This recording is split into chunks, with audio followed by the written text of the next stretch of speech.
हरियाणा में विधानसभा का शीतकालीन सत्र जारी है। सत्र हो या संग्राम, ऐसी संभावनाएं कम ही रहती है। सदन में महज एक दिन की कार्रवाई हंगामेदार रही। अब सदन के बाहर भी विपक्ष सरकार पर लगातार हमलावर है। कांग्रेस नेता किरण चौधरी ने सरकार के जमीन अधिग्रहण संशोधन बिल पर सवाल उठाए हैं। कांग्रेस नेत्री ने कहा, सरकार की मंशा स्पष्ट नहीं है। इस बिल के जरिए किसानों और जमीन मालिकों के हक और मंजूरी की अनदेखी की गई है। तो किरण चौधरी ने क्या कुछ कहा, आपको ये भी सुनवाते हैं। क्या होगा कि 70% जो पहले रजामंदी चाहिए होती थी कि लैंड एक्वायर करने से पहले, वो डू अवे कर दी पूरी की पूरी। उसका मतलब ये कलेक्टर जो था, पहले ये था जाके कलेक्टर जाके देखा करता था साइट पर कि भाई ये सही है, उसकी ये जमाबंदी इसकी है, इसकी नहीं है, ये जमीन इसकी है या नहीं है। वो सारा कुछ डू अवे कर दिया पूरी तरह से, और वो लैंड को भी इसके दायरे में डाल दिया जो इरिगेटेड लैंड है और जो मल्टी क्रॉप लैंड है, जहां पे मल्टी क्रॉप भी होते हैं और इरिगेटेड भी होता है। 2013 का जो एक्ट है उसके अंदर इस पे रोक है। अब ये ऐसे ड्रैकोनियन फीचर्स इस बिल के अंदर, अमेंडमेंट बिल के अंदर ये लोग लेकर आए। जैसे नीमड़ी के अंदर जो है हमारे भिवानी जिले के अंदर, वहां पे ट्रांसमिशन लाइंस ले डाउन करी गई। वो अभी तक जो है कॉम्पनसेशन के लिए बैठे हुए हैं बेचारे फार्मर्स, उनको कोई कॉम्पनसेशन नहीं दिया जा रहा। इसी तरह से जो है टावर्स वगैरह जो ये डालते हैं तो कोई उनको जरूरत नहीं पड़ती, अपना जो है सरकार लैंड लेती है और उनको दे देती है, कॉम्पनसेशन दे या ना दे। चाहे एयरपोर्ट्स हैं या इनरिचमेंट है ये रेलवेज का, या जो भी ये जो बड़े बड़े बिजनेसमैन हैं जो ये क्लोज प्रॉक्सिमिटी जिनकी सरकार के साथ है, उनको फायदा पहुंचाने के लिए ये सारा का सारा ये काम करा गया है। उसमें है साफ, प्रोविजो में है नहीं। अब ये टाइपोग्राफिकल एरर नहीं है। खैर जो भी हुआ, इसको जो है करके माननीय अध्यक्ष जी ने माननीय गवर्नर साहब को भेज दिया। अब ये पास कैसे हुआ, ये असेंबली के अंदर 29 अक्टूबर था ना, या कब था, जब भी था हमारा वो, जब भी ये पास हुआ है money bill. Please understand this was passed as a money bill. Now I come to the actual thing. Money bill ये पास होता है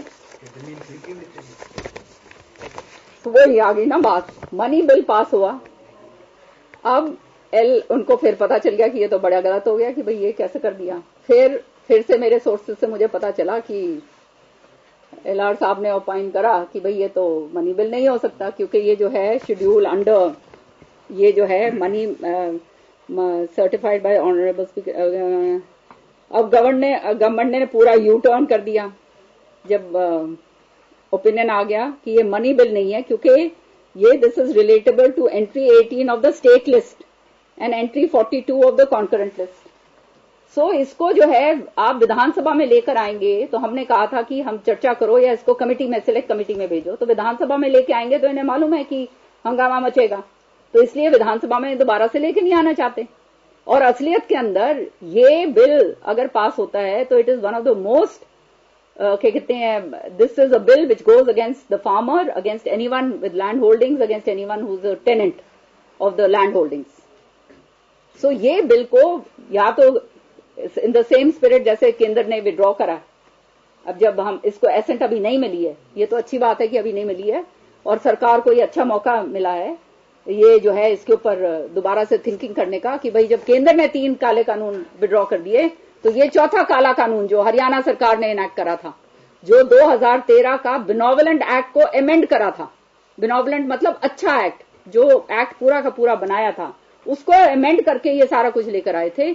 इसको भी ये चौथे काले कानून को वापस लेना चाहिए। सिफारिश ये हमारे किसानों के हक की सिफारिश सरकार भेजे, ताकि सरकार की मंशा जो है वो नजर आए कि हाँ ये सरकार जो है किसान हितैषी है, किसान विरोधी नहीं है। मैं तो इस मसले से लाई हूं, मैं कोई ये प्रस्ताव तो नहीं लाई ना कि वो प्रस्ताव को वापस लिया जाए, जो धन्यवाद प्रस्ताव आपने दिया था, करा था कि उसको वापस करो, ये करो। नेगेटिव तो नहीं कुछ भी, ये तो पॉजिटिव काम है।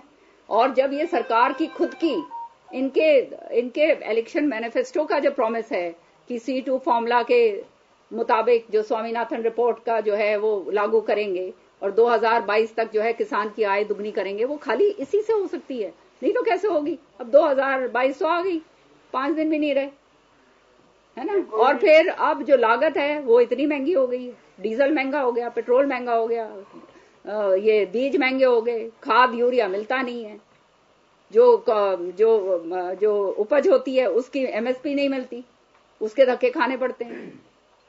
फिर जो खराब हो जाती है फसल उसकी कॉम्पनसेशन नहीं मिलता। तो मतलब किसान तो बिल्कुल ही जमीन के अंदर ऐसे लिटा के उसको रेन दिया।